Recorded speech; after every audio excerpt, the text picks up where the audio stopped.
chung hi kỳ ba ni khô trong gia đình bố luôn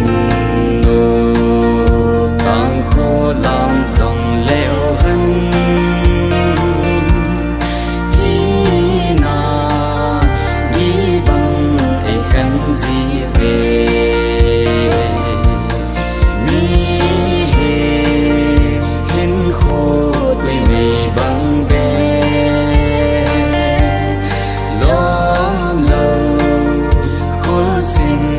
dần dễ hi chừng nụ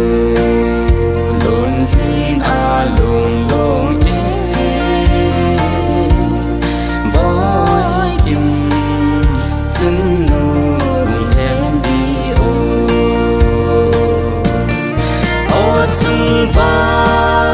in nụ y hân tê lấy xe ta lo tin lung gần lệ nhưng na bê số ta tin giá ôn là ngày chưa ý xa điều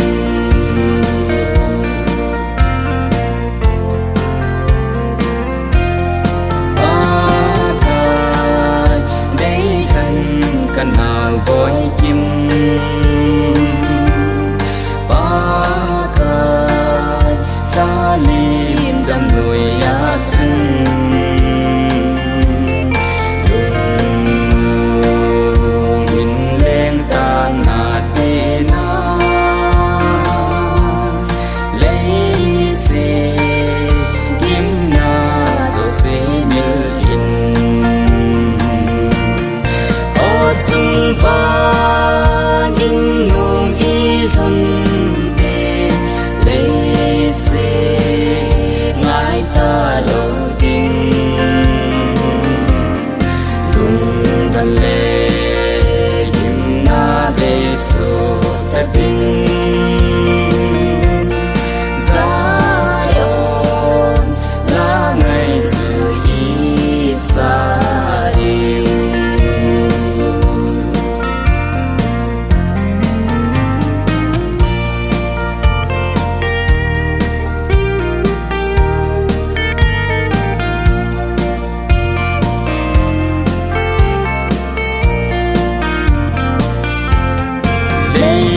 se khô xin a bê tiếng lệ tôn so a ki pala sa in van mi tiếng a sang sa ho to ki khen ki nan vai hôn lâu đình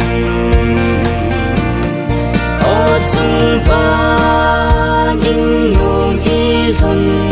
tê lấy xe ngái ta lo tin